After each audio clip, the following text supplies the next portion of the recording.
चाणक्य के अनुसार ये 8 बातें किसी को ना बताएं, वरना आप पछताएंगे। आचार्य चाणक्य के अनुसार कुछ ऐसी बातें होती हैं जिन्हें छुपाकर रखने में ही भलाई होती है।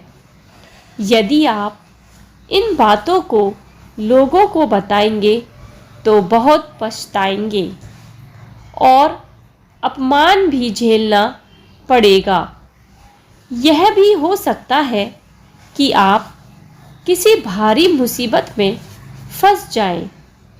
आओ जानते हैं कि वे कौन सी ऐसी खास 8 बातें हैं जिन्हें कभी भी किसी को नहीं बताना चाहिए। 1. दाम्पत्य जीवन की बातें। अपने दाम्पत्य जीवन और घर परिवार की बातें हमेशा गोपनीय रखनी चाहिए। यदि आप किसी मित्र, परिचित या रिश्तेदार को ये बातें बताते हैं तो इससे घर के सदस्यों में आपसी मनमुटाव और अविश्वास की भावना बढ़ती है और परिवार का विखंडन होता है। साथ ही आपके घर का राजा धीरे धीरे सार्वजनिक हो जाता है। घर की बातें बताने से दूसरों की सहानुभूति हासिल करने के लिए आप कुछ समय के लिए ज़रूर राहत महसूस कर सकते हैं, लेकिन इससे आपकी कमजोरी ही प्रदर्शित होती है। 2. अपमान, धोखाधड़ी। यदि सार्वजनिक रूप से या व्यक्तिगत रूप से आपका किसी ने अपमान किया है तो उसका जमकर प्रतिकार करें। यह भी याद रखें, यदि आप अपने अपमान को प्रचारित करेंगे तो फिर कई लोग आपका अपमान करने लगेंगे, क्योंकि लोगों को आपके साथ कभी सहानुभूति नहीं रहती है। जो लोग किसी की सहानुभूति अर्जित करना चाहते हैं वही अपने अपमान के बारे में किसी से चर्चा करते हैं। दूसरा यह है कि खुद के साथ हुई धोखाधड़ी को भी हर किसी को नहीं बताते रहना चाहिए। जिसके पास इसका समाधान हो उसे ही बताएं, वरना आप हंसी का पात्र बनेंगे और सभी आपको उल्हाना भी देंगे। 3. आर्थिक हालात।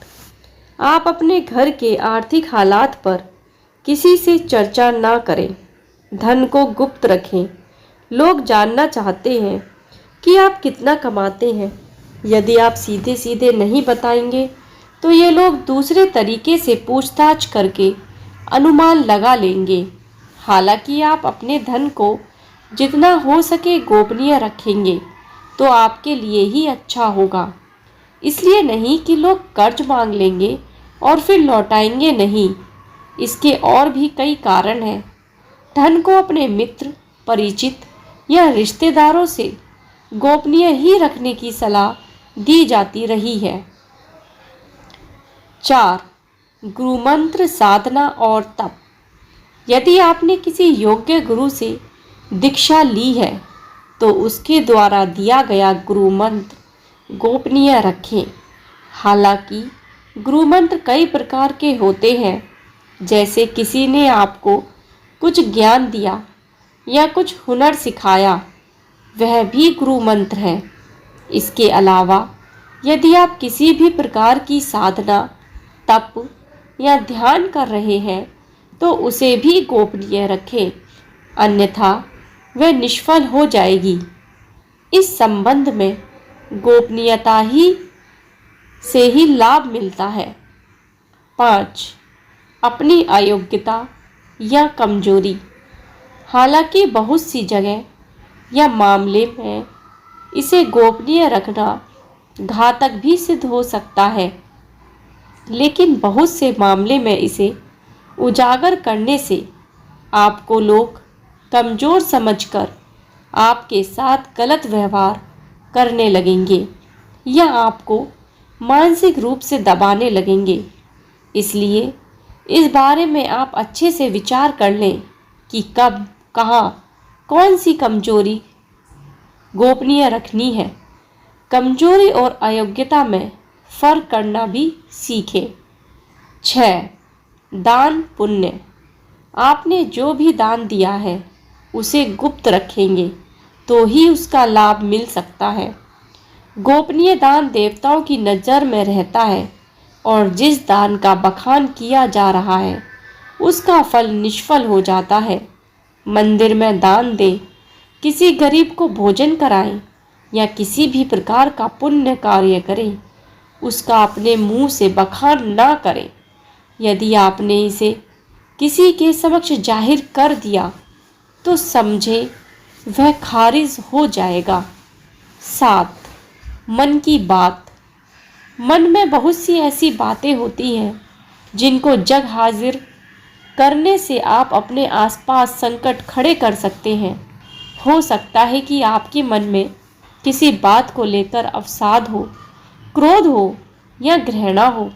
मन में हजारों तरह के विचार उत्पन्न होते हैं, लेकिन बुद्धिमान मनुष्य उन्हीं विचारों को व्यक्त करता है जो उसके हित में होते हैं। लेकिन इस तरह की बातों को जग जाहिर करने से आपके संबंध में लोग एक तरह की राय बनाना शुरू कर देंगे और फिर लोग आपकी अच्छी बातों को नहीं सुनेंगे, आपके उस गुस्से या फ्रस्ट्रेशन की ही चर्चा करेंगे। आपके 10 अच्छे कार्य उस एक मन के विकार के सामने कमजोर पड़ जाएंगे। 8. दवा। आप यदि किसी भी प्रकार की दवाई खाते हैं तो उसे गोपनीय रखें। माना जाता है कि दवा का असर भी तब तक रहता है जब तक वह गोपनीय है। हालांकि कुछ लोग इससे इत्तेफाक रख सकते हैं, लेकिन प्राचीन काल में हो सकता है कि यह किसी विशेष रोग या औषधि के लिए कहा गया हो। पहले के लोग, कुछ लोग दुर्लभ वनस्पति के जानकार भी होते थे। बहुत से लोग कहते हैं कि यदि आप दारू भी पीते हैं तो वह तभी तक उचित है जब तक उसकी गोपनीयता भंग ना हो। जिस दिन लोगों को उसके बारे में पता चलता है, समझो उसी दिन से आपका पतन भी होना शुरू हो जाता है। दोस्तों, आशा करती हूँ कि आपको यह चाणक्य नीति की कुछ बातें अच्छी लगी होंगी, तो प्लीज़ इसको लाइक करें और अगर आप चैनल पर नए हैं तो चैनल को ज़रूर सब्सक्राइब करें। धन्यवाद।